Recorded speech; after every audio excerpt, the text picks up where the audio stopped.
can take it off if you want. Okay. It's July 29th, 2019. It's Monday. Just got done at Worthington's open mic, and now I'm sitting here with Ray Martinez and my brother Alec Damani. Okay. All right. We've been talking about, so Ray is a part of the film production crew, so comedians, you'll start seeing him a lot more, just running around with the camera. He's also did his first time, you did your first time doing stand-up tonight. Yeah. So, just the context of who he is, you're going to see him a lot more, and he is important. What were we talking about before? Oh, you still, so what made you decide to join the buddy system? What was going on? He's taking off his shirt right now. Yeah, I got to join the club. Everybody else is walking around with no fucking shirt on. And it's very hot right now. I feel left out. Yeah. I'd done it a few years ago, and like I liked what you were doing, but coming back this year and seeing just the production value of the whole show, man. You have a very professional demeanor on stage when you're hosting. At the Hideaway, I think the Hideaway is the best room you guys have going right now. Yeah, I love the Hideaway. And yeah, I was like, I want to be a part of this. Oh. You know, I want to contribute any way I can. I know film, I know lighting. That's my realm, and that's how I feel like I can contribute. You know, so I don't know. It seemed like you have a good thing going on, and I don't want to be a high school teacher for forever. Yeah. I like teaching. I like talking with kids, and I've had some really, really insightful, like life-changing conversations with young people where it's like, wow, you guys kind of need somebody who can acknowledge how like frightening life can be. Yeah. And just talk to you like a normal human being. So many teachers, I don't know, have these weird expectations of students. And it's like, did you forget what it's like to be a teenager? I mean, I don't know. I was, I was doing the middle school last year. I noticed that teachers really also, you're going to need to speak louder because, I just noticed the teachers were condescending to the kids. And the more you did that, the more, don't get me wrong, they're dumb, but they're not stupid. No, I mean, they're teenagers. I mean, I substituted for like 2 years, and I got along so well with most of the class. I only have like a few stories of like bad students, but like I get along with them so well because I acknowledge, like I said, I accept my place in the pyramid. I'm a substitute teacher. I can tell you to do things, but I can't force you to do anything. Yeah. And so that's just how it is. Like, you guys know what's expected of you. There are lines that you can't cross, and if you cross them, I'll make them like known immediately. Yeah. And very harshly. But it's like I have a certain kind of demeanor where it's like I'm serious, but we can joke around. We can have a good time. There's no reason that learning can't be fun. You're a cool teacher. Hey. I'm a cool teacher without being like, yeah, I'm a cool teacher. You got a black flag tattoo. One sub at King, she would always play Eagles on Friday. I have a vague memory of something. Blonde chick, fucking glasses. She's like, it's Eagles Friday, and everybody's like, fuck She's off. being the cool teacher. She's being the cool teacher. You don't be the cool teacher by doing shit like that. Yeah. You be the cool teacher by like, hey, these are the rules. This is what I expect of you. Now that that's out of the way, what's up with you guys? What do you like? Do you see any good movies? Yeah, simple. What music do you like? Let's talk about Joji. Okay. So right now, the people that I think listen to this are, for the most part, not the original IE scene. Okay. So the people that you saw performing, I'm sure you've noticed too, the people that you saw performing when you first came around are not the same people. They are not. And so the people that come by now have no idea how much of a shit show it used to be. So here's coming from someone that is not a comedian. Well, you did your first year comedian. He did his first set tonight. So coming from someone that has not been a comedian, that just saw the shows for what they used to be, your honest opinion, you will not hurt my feelings What were the shows like before however long ago? It's been a while, but I think rowdy is the best. Yeah. Is the best descriptor I can have. I remember at one point you called some people out in the audience. Is the thing that you don't do anymore. Yeah, no. But yeah, it's just more out of control. It's just like it, and that's what I'm saying. Like coming back now and seeing the amount of production that goes into it. It's like it's rehearsed. Like this is the game plan. We get up on stage, we play this song. You're the best host right now. Thank you. Yeah. Okay. Yeah. Okay. And we were also talking. So this is like It was Juan. Juan CS tonight. He did great. He's great. Yeah. He's an excellent host. He's fantastic. Continue doing it. He has that kind of material. He is like very, very casual. It's not like he's not trying to make jokes. He didn't get drunk. Yeah. he very, very professional. I think he's a better host than me personally. I think that there's just some, like, he doesn't seem stressed out.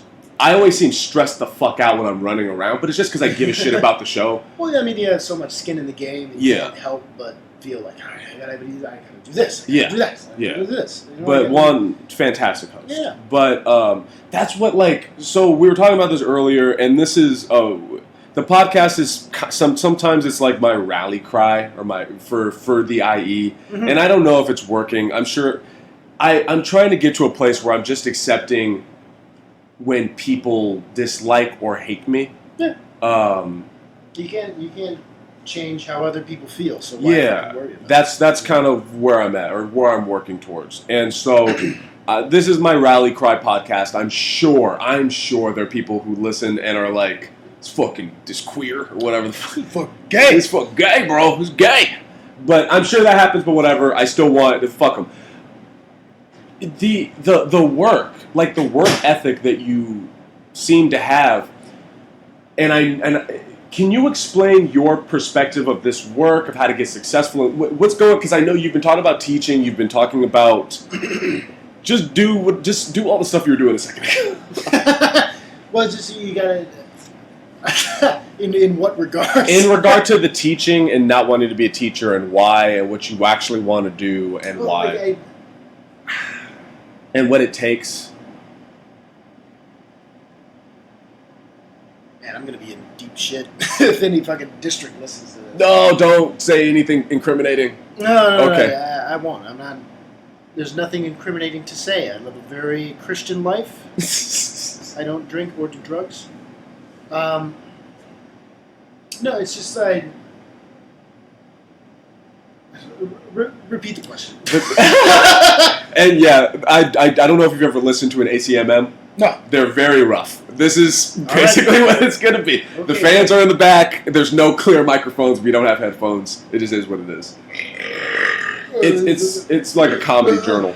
But can you basically break down your feelings about having, I won't even say a teacher job, a regular person job, what you actually want to do and what you think it takes to get there?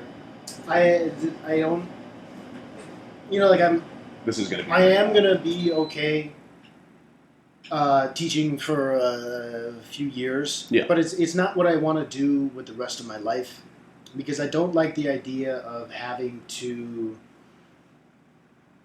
pretend to be something that I'm not. Yeah. And that's one of the most frustrating things about teaching is that you can't talk to the kids like you wish you could. Yeah. It's like they come to you with all these problems and issues, and you can't say things because it's a liability.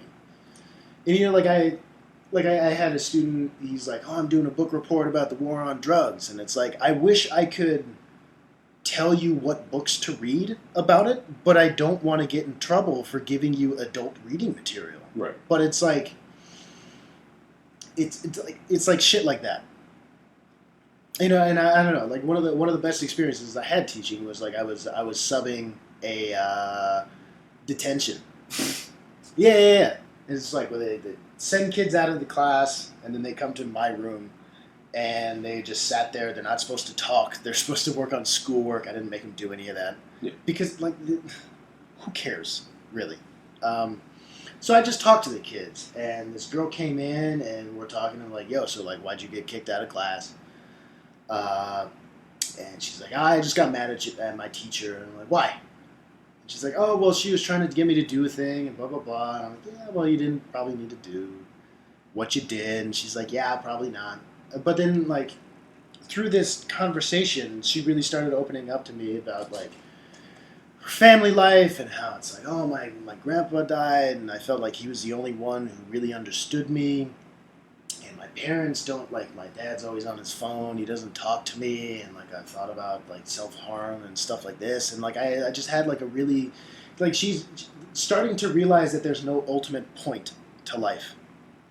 That there's no ultimate goal, and, like, everything in it you have to make up for yourself and just decide, like, I'm going to do that, and I'm going to go towards that, and that's what keeps me going. You got to find a reason to get out of bed in the morning, and sometimes you feel like there isn't one, but that's normal. And I told her, I was like, dude, I feel the same way, and it's going to be all right. Like, it'll come, and it'll go away, and this, that, and the other, and I don't know. It's like I actually felt like I made a difference. So that being said, like, I don't see myself being entirely unhappy being a teacher, but I can't see myself doing that for the rest of my life. The simple fact that it's like you have to pretend to be something that you're not. You know, you can't be a teacher with a bunch of tattoos and talk about, like, how you actually are. There's so many legal limits on how you can communicate with students, and it's completely understandable. It's like you don't. If I were a parent, I wouldn't want some teacher telling my kid about things that I don't think they should know about, and you got to be aware of that. But it's difficult to try to conform your personality into some kind of sterile, khaki-wearing polo shirt, you know, like New Balance wearing motherfucker. Like, white people wear New Balance. Old white people wear New Balance shoes, and if you got a pair of New Balance shoes and you're not old and white, you should burn them. I'm pretty sure. Get some fucking Jordans. Hold on, let me make sure. No, I got Feelers. There you go. You got Feelers. Feelers are acceptable. New Balance are not. I'm going to tell you that right now, man. So, all right. So then, in terms of getting out of this teaching world that you don't want to be in, how do you? Because the passion is the level of passion that you were speaking with and conviction was so refreshing. You know, I mean, you're always very, very passionate if you're not before everything starts recording. I mean, you're trying to redo it. I know. It never comes off as well as it did the first time. You know. I know, but it's like we're genuinely going to be giving plasma because we don't have enough money. Yeah, that's fucking terrible. I mean, I'm not using my plasma anyways. I'm just using it to get drunk, so I might as well whatever. Do some good. Like, my mom today called me and was like, you should sell your plasma. She said that today. And it goes on, your mom is giving you sound financial advice. Yes, she did. I should write that down. Please keep talking while I write this down.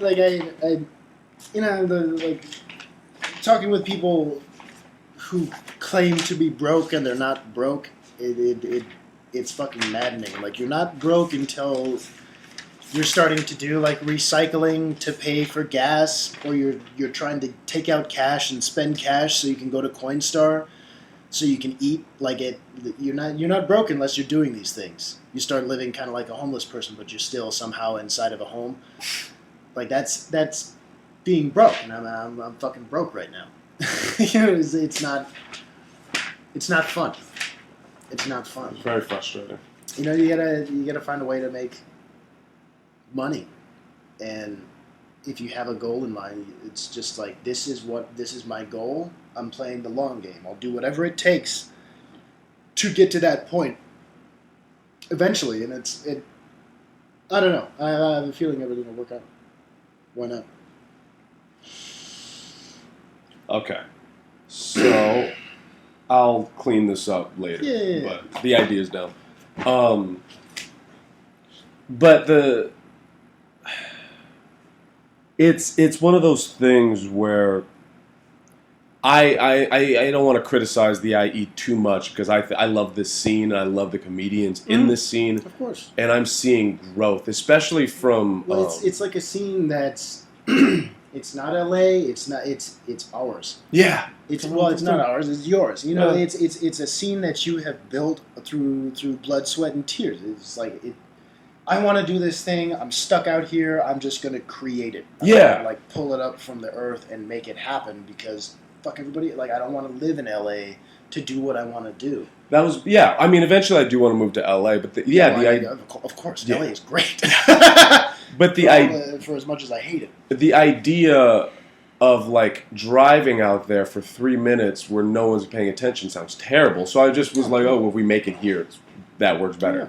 But and it's like you're sharpening your tools out here. It's nice, so you can go to LA and kill. Yeah, basically. Yeah, but it's like so I'm not disappointed in the scene.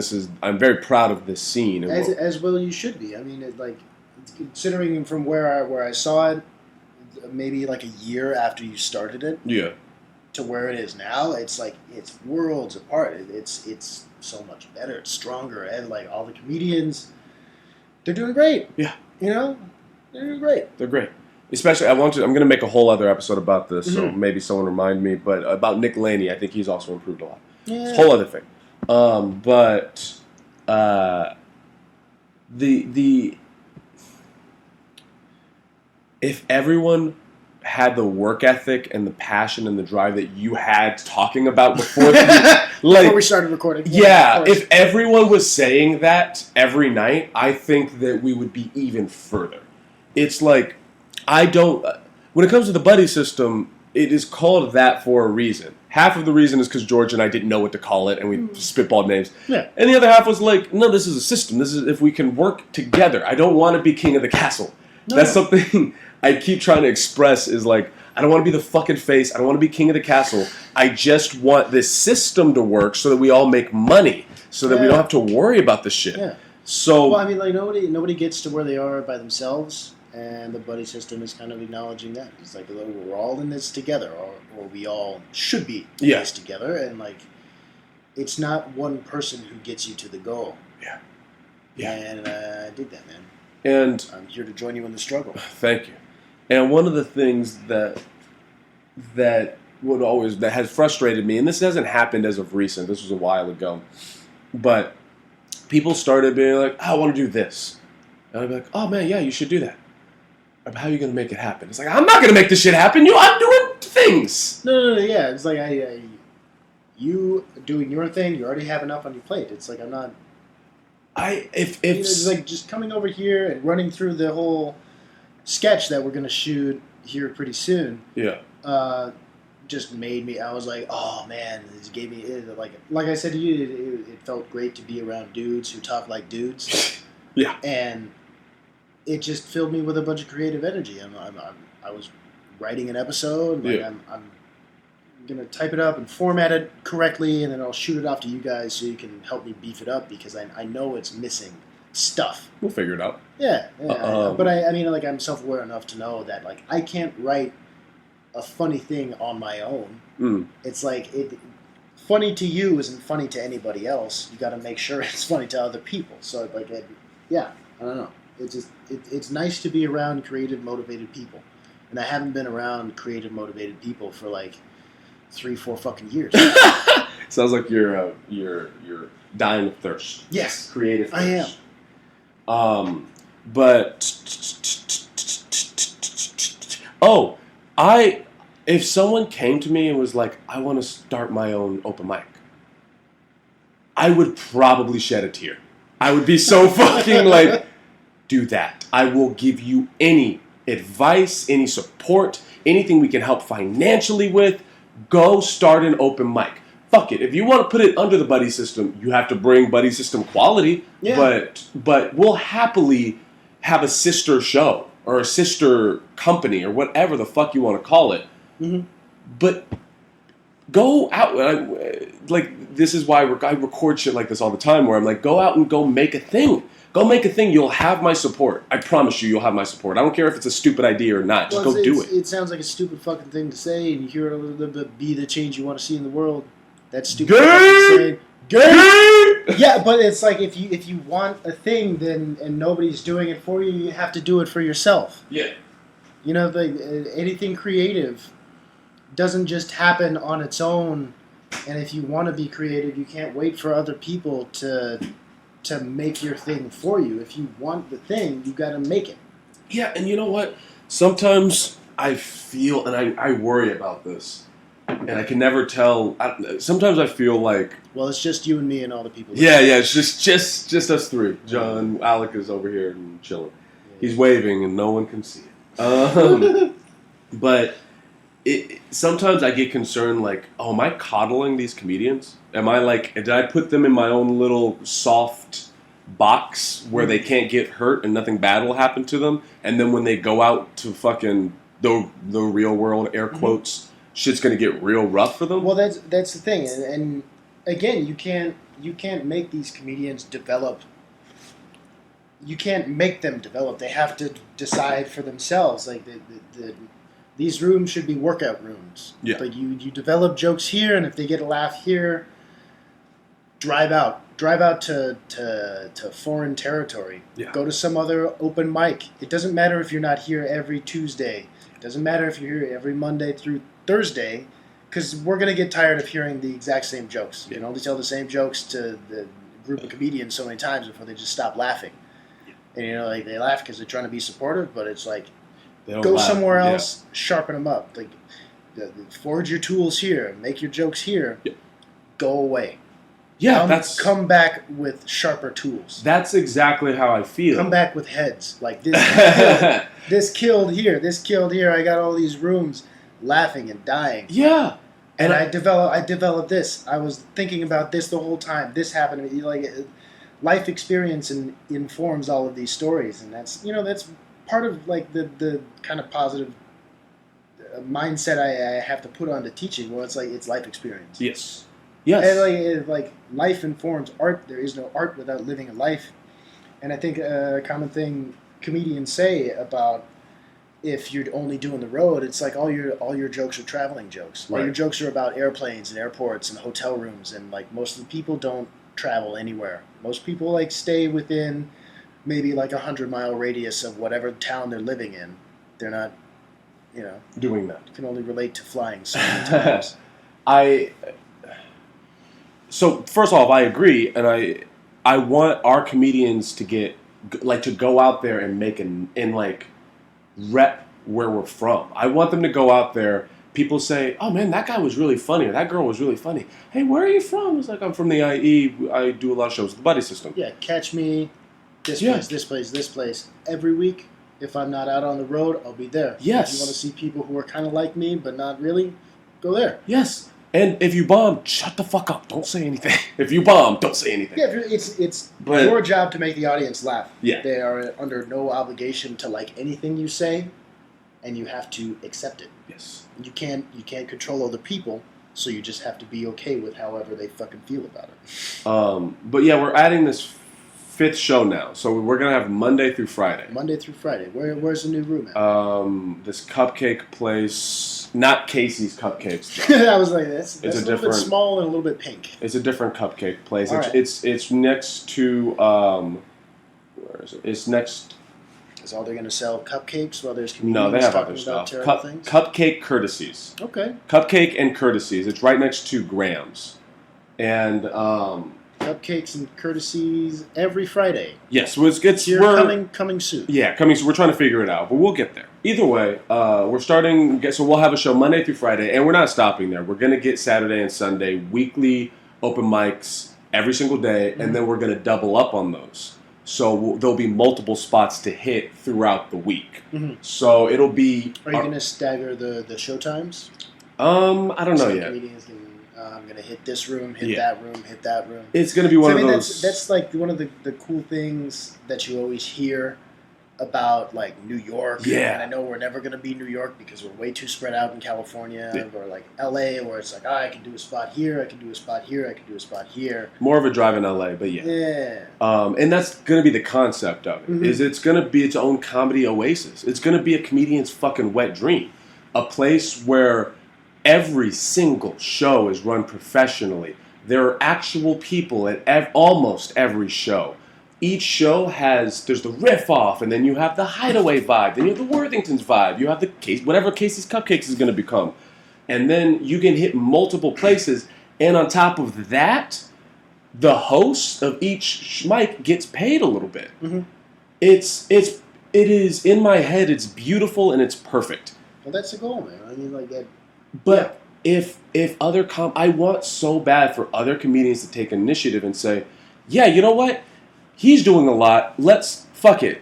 There's no way he can make another show right now at this time. I'll make it, and then I'll run this show. Mm-hmm. And whoever's listening, if you do that, you'll have my support. You'll have my support if you do that, and you can work with the buddy system. It just has to be of quality, and you have to be serious and put fucking work in.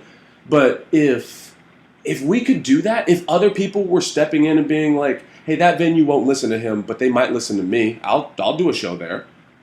We can stagger the times, and we have a literal buddy system. Yeah.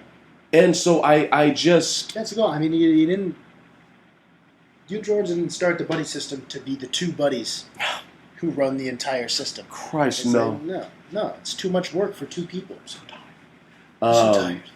And by the way, Nick Cardona, if you listen to this, I know we're very late into it, but thank you for coming out and learning how to do the DJ. Not learning.